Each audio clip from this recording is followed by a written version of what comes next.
Well, thank you all for joining us, everyone at home watching along. We've got some royalty in the house today, ahead of a very big week for one of our teammates. One of our great mates, Todd Goldstein, sitting here. He's playing game number 300, which is an incredible effort. Only will be the fifth player, I think, to play, sixth player to play, I should probably know that, to play at North Melbourne 300 games. So to join us on the couch, we've got Leigh Adams, former teammate and current coach, forward line coach of the North Melbourne Footy Club, and great mate and long time at your feet person, I suppose, Centreman, Ben Cunnington. So got a bit to go through, so we'll get started. But Patch, I might start with you. What are your first memories of the big Todd Goldstein when you got to North Melbourne? Or I think who started first? Did you start before Goldy? We were together. We were drafted together. together. So we got drafted together. You know when you get drafted and you know pretty much everyone that gets drafted, you know the name of them, played against them at some stage, and I walked into the club and I had no idea who Goldy was because he'd played, 4 games of NAB League or TAC Cup when it was back then, so just saw this giant walk into the club rooms, have no idea who he is, and then realised we took him with our 3rd pick, and after the first couple of training sessions, there's no way I thought I'd be sitting here saying that this bloke's playing his 300th game this week, that's for sure. And 10, we probably go forward 3 years from that point, I think. You get drafted, and what are your first impressions of the big fella who's, I think 4 years in, you probably would have played 20 odd games at that point? Yeah, maybe just under 20. Yeah, I think he was just starting to play. Hamish McIntosh was there at the same time, so I knew them two big fellas. I had to get pretty close to have a half-decent career, and Toddy was very welcoming at the start, made me feel comfortable. So, we hit off pretty early. Yeah, a bit like Patchy. I remember one of the first training sessions we had, I remember Goldy out there working on his kicking craft, and I was a bit surprised in how your ball drop was going at them at that time. That was 2 years in. I'd come a long way in that time. Yeah, exactly. But you've definitely come a long way since then. Your ability to get around the ground and become one of the premier ruckmen of the league has been something we've loved watching and being a part of. But it's also a credit to you being able to get to 300 games. So going back to, I suppose, when it all started, draft day for you. What do you remember of that day? I remember it was the first time I voted. So I went and voted that morning. That's so random. It's just like, because I had no real interest in watching the draft. I didn't think I'd get picked up, especially early. So I don't think it was televised, our draft. So I reckon Dad was listening to it on the computer or something like that. And we were just listening out to see a few of my mates like Dave McKay and Robbie Gray and see when they went. We were a little bit shocked when my name got picked out at number 37 before any other Oakley player, any of my mates. Couldn't believe it. So it was a bit of a whirlwind from there. And obviously, everyone knows putting your name into the draft, you end up anywhere in Australia, knowing that you weren't sure whether you'd get drafted or not, but to end up at Arden Street. What did you know about the club? Anything? I knew absolutely nothing. I reckon I could have named maybe 2 or 3 players max. I don't reckon I ever watched North Melbourne play. I reckon I knew Adam Simpson purely because I think he was favourite to win the Brownlow the year or 2 before I got drafted. But other than that, I grew up as an Essendon supporter, so with my basketball, it was hard to get to many games. So I've only went to 1 or 2 AFL games a year. Yeah, good Zab. Speaking of basketball, we've got it on good authority that you're that flat that Scott Pendlebury is known as the #1 basketballer in the AFL, where it should be you. Apparently you were lined up for 3 scholarships in the US coming out of high school, and you chose footy over that. Do you think you made the right call? Well, Lukey McDonald's asked me this question a lot, and I've sort of said I wouldn't waste my time hanging out with someone like him if I could have played in the NBA. It's pretty much my standard response. But no, I think I made the right choice. I think now I hate being called a basketballer now because I've played footy for 17 years in the AFL system, so I think I'm officially a football player now. So I'll give that to Scotty, and he's got the good story of Paddy Mills replacing him, so I don't reckon I can compete with that. Well, it's a good lead into your first few years at the footy club. We spoke a little bit today about this, but you learnt a few lessons in those couple of years that probably held you in good stead and potentially turned you into a player that you are today. Do you want to just talk through a few things into whatever detail you like, and we'll get Patchy to share his memories of your first couple of years and what that meant for the boys. But if you'd like to explain just a couple of lessons you learnt that might have helped you become the player you are today. Yeah, look, it's probably not my finest couple of years, but yeah, I was someone who lacked professionalism. I lacked an understanding of how to act in a footy club, and not having grown up in that situation, it's a very different scenario to what you find yourself in a basketball club. So, I was late a lot. I don't know how many Kerford Road beach penalty sessions I put Patchy through. But yeah, I was late. I'd come up with every excuse under the sun about why I did it, which most of them were made up. Maybe one or two of them might not have been. I can't remember now, but yeah, it was a hard way to learn how to act. But I think from all those mistakes, I think I learnt a lot about myself and a lot about what was required to play at this level. And I reckon since then I've been incredibly paranoid about being late. So I haven't made that mistake for a good 15 years, I don't reckon. Well, Patchy, we'll take yourself back to those moments. Pretty painful being a first-year player with Goldy when you all get punished at the same time. Yeah, so as it was back in the AFL days, back mid-2000s, punishment used to be the pier. So it used to be a 6 a.m. Kerford Road, meet there in the middle of June, whenever it happened, and you'd jump off the pier at 6 o'clock in the morning. And it just happened to be that Goldy, as you said, used to turn up late all the time. So we'd go 6 o'clock, next time 5:30, next time 5 o'clock. Thinking, geez, when's this going to end? So it gets pretty grim. 5:30 in the morning, jumping off a pier at the middle of June down there, freezing cold. But as you said, he learnt some lessons. But my favourite story out of it one day, and I don't know if you remember this, Goldy, we were at the Ascot Vale pool. I can't remember how many years into your career it was, but you turned up late to the pool and we just sort of jumped in the water, and 5 minutes later or whatever, he come in, he's a bit rattled, so he's obviously realised he's late and trying to tell us the excuse of why he's late. So I think it was PT, Paul Turk at the time. He's saying, he's talking really quick and a bit rattled. He's saying, I don't know what's going on. He was trying to say, I had to drop a letter to my solicitor, but it was coming out so quick, it sounded like he said I had to drop a lettuce to my sister. I'm thinking, geez, that's an odd excuse to come up with to say why you're late. Like, I know, like you might have been late, and I'm sure there's probably a genuine reason, traffic or whatever, but to drop a lettuce to your sister, I'm thinking, she couldn't go to Coles herself. that's a bit random. I don't know why that stuck in my head, but it's stuck in my head all those years for some reason. I can see that being plausible. I did speak very fast in those days, especially. Well, we fast forward a little bit to your first game. Do you remember when that was, the round and year? Well, it was 2008, possibly maybe round 15 or 14. Yeah, it was. Yeah, and I think we might have some vision here to cut to. Remember, it was at Footy Park. And there's the first game of Todd Goldstein playing for North Melbourne, a big ruck. Yeah, I was about 12. Another former Australian junior basketball representative turned to AFL footy, and why wouldn't you?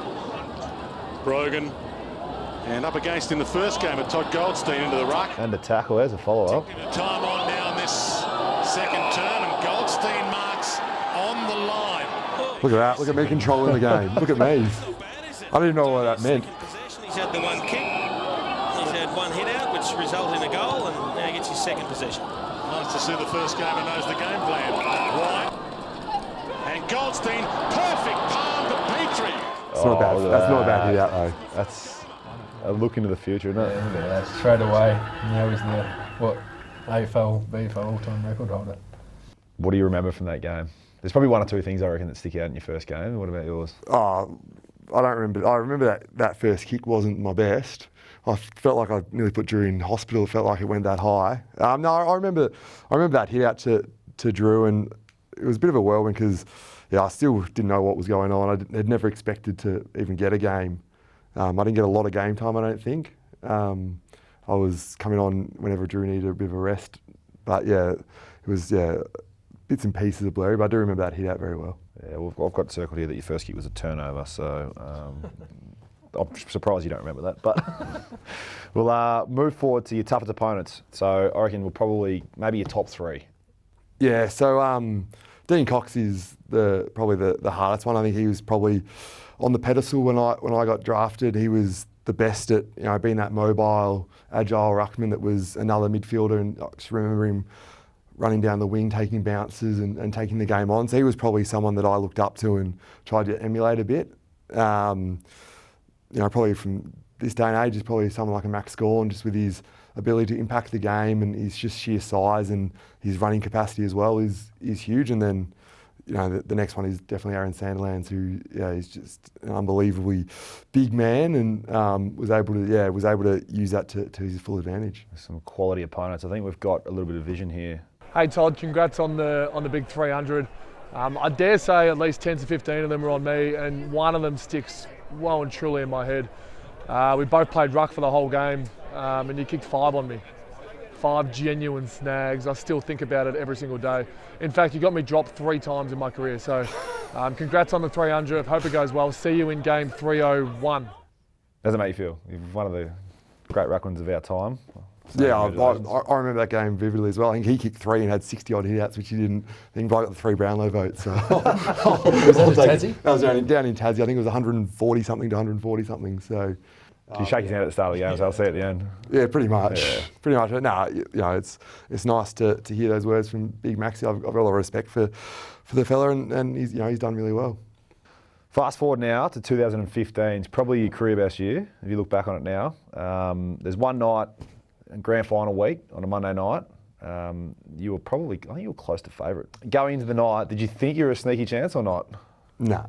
Really? No, I didn't think I was any chance. The ruckmen don't get votes, especially not these days. Geez, you were talked up a lot. We'd just come out of a prelim. I think it was Mad Monday. You've gone to the Brownlow, every chance of winning. You get a lot of camera time that night. What's it like being front and square on the night of nights? Big chance to be a winner. To be honest, the biggest memory I've got from that is my best mate. He was off his head, I reckon, before he. I think he told me later he actually walked down the red carpet with his fly undone, which was not a great start. So that was probably the most vivid memory I've got, is going, geez, I just want to survive this night with him. Do you remember how many votes you got, where you finished in the end of that? Yeah, I think I was 10th with about, I think it was 18 votes, 18 or 19 votes. That's a big effort for a ruckman to have 18 votes in a year in the Brownlow. It shows the quality of year. They put together probably the top 5 contenders. They go away and do a big video package, and for some reason, although you finished 10th, you got a package. So we'll have a quick look at that and we'll discuss. Well, Todd Goldstein has really come of age, hasn't he? As one of the game's most effective big men. He stands 201 centimetres, he weighs 103 kgs. So you mate? Yeah.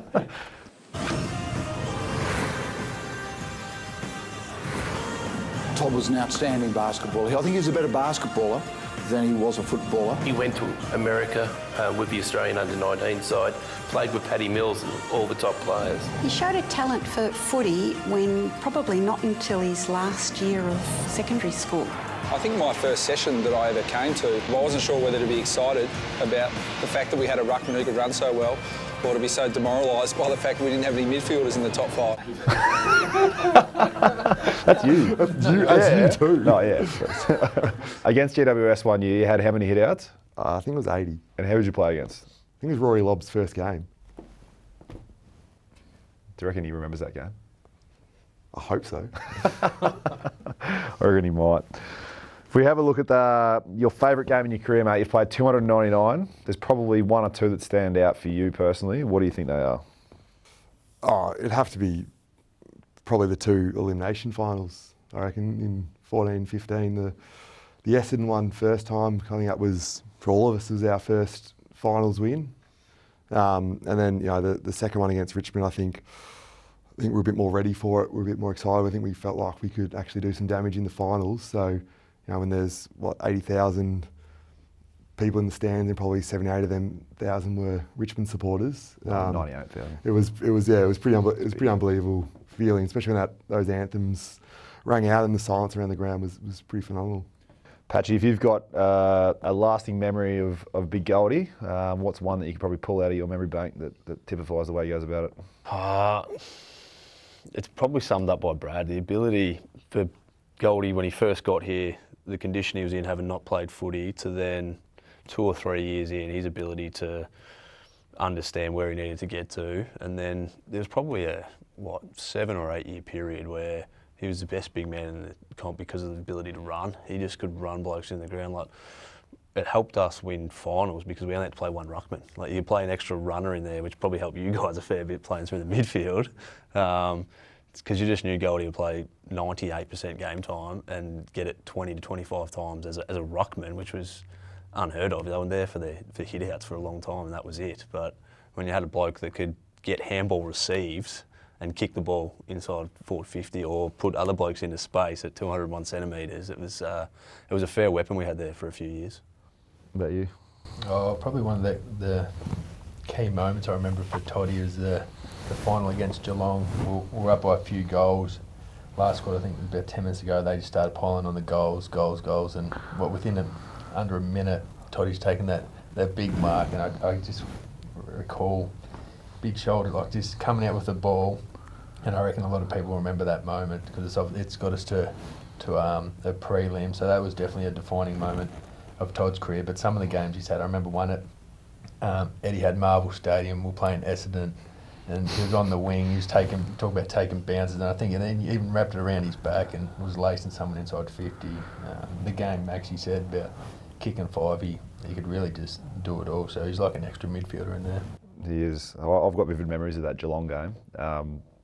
Nani Grime will hate me saying this, but he had Tomahawk in the last quarter, and I think Tomahawk kicked 3 or 4 goals to single-handedly almost pull Geelong back in the game and almost over the line. I remember that last, Geelong had 3 repeat inside 50s against us in the last 30 seconds of the game, and then Goldy just went clunk and just took this massive pack mark. I remember standing underneath it and just helpless and just watched it. I was like, oh, I reckon Nani was almost, I reckon 5 minutes into that quarter, though, he was almost crowd surfing. We were winning by that much. He was over the moon. It changed pretty quickly for the poor fella.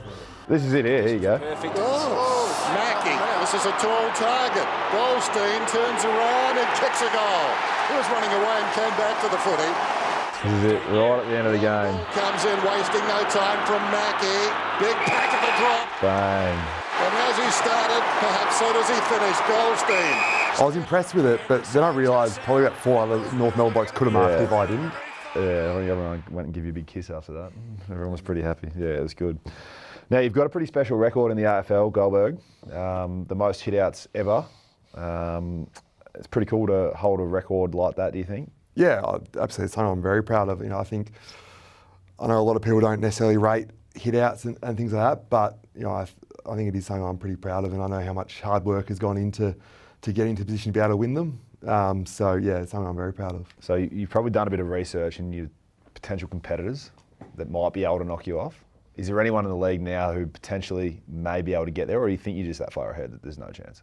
Well, my theory is if I just keep playing and I outlast them all, it's going to be really hard. It's going to be really hard to catch me.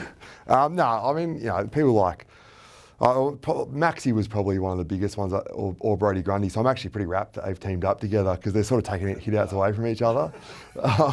So yeah, done his research. That might actually help me. But no, yeah, I don't know.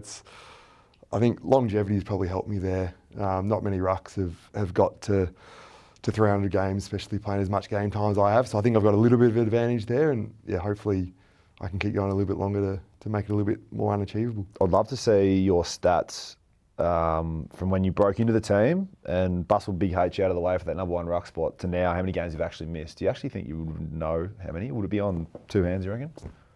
Oh, yeah. It'd be under that. I reckon probably, well, I didn't miss a game from mid-2017 till round 1 this year. And I reckon I only missed maybe 3 or 4. You got arrested for one. I got arrested for one, got dropped for one in 2017, did an ankle in 2017.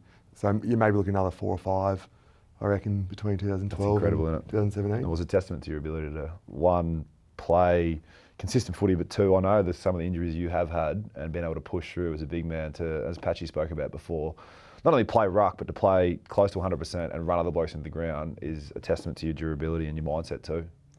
That's what I got. Even with his hit-outs, it's not like he's just getting the hit-outs just because he's a tall fella. Like, his finesse and touch on most of them are like incredible. So it's obviously helped myself and the midfielders in the time, but it's not just a total record. The hit-outs to an advantage and actual finesse of it is a credit to him as well. So over your career, you've had obviously 17 years at North, but you've had plenty of opportunity to leave our club. With the modern day, there's obviously heaps of different levers to be able to maximise your potential value as an individual footballer, but you haven't left, you haven't wavered from North Melbourne.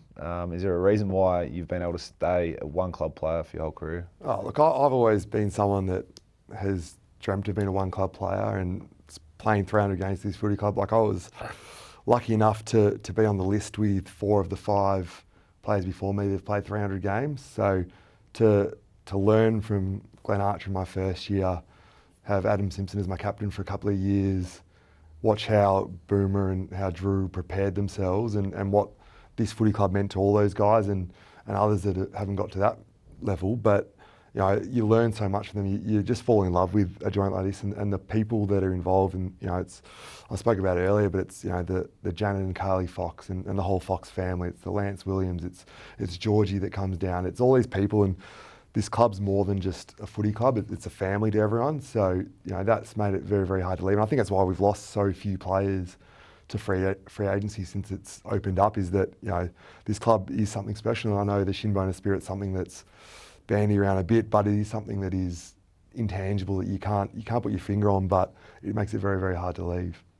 No, it's very well said, mate. I'm glad you've stuck around. I think Cano is too, the way you've fed in the last 15 years. But you've been here a long time. You've been stitched up a few times. You've been a rubber arm with the media team. They have their way with you. We've got some vision here of some contract stuff they dug up back in 2000, and I don't even know what year this is, but I just want to take a picture of how short your T-shirt is there for a start.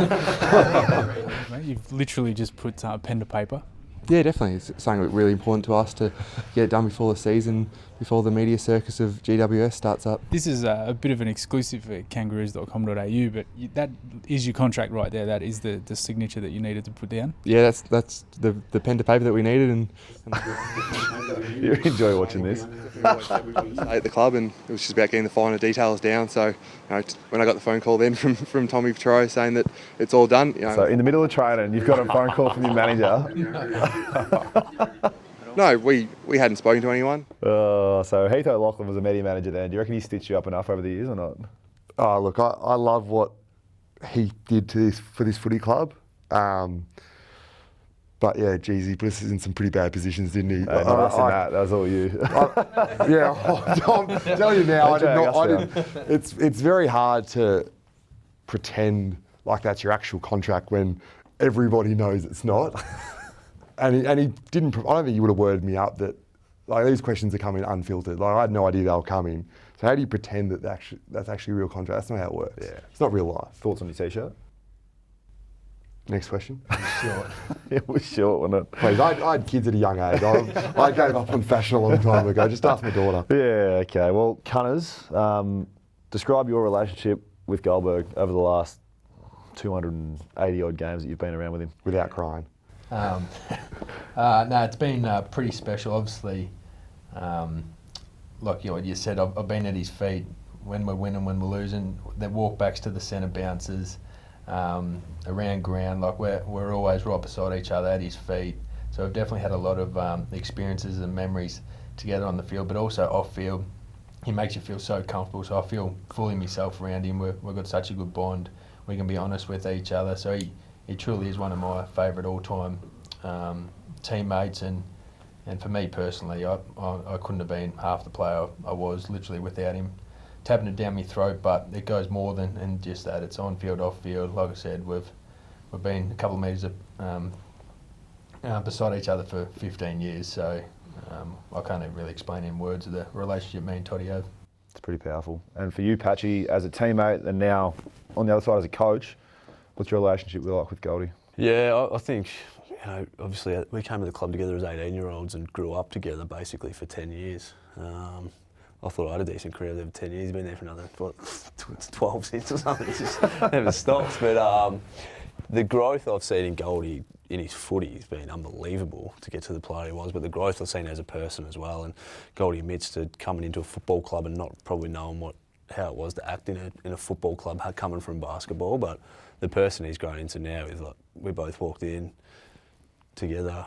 He's got 5 kids now. Like, the man he is, the way he's revered around the footy club and the way he makes everyone feel around this footy club, and particularly the young blokes that come in. It can be pretty daunting walking into a footy club, and you know, you've got a 300 game player, 200 centimetres, but the way he welcomes everyone into the footy club, he's now become the Shimboner that passes on the knowledge and how you act around here. Like we got taught, you know, from the other 300 gamers when we walked in. That's now Goldy, and it's a testament to him as a person, how much he's grown.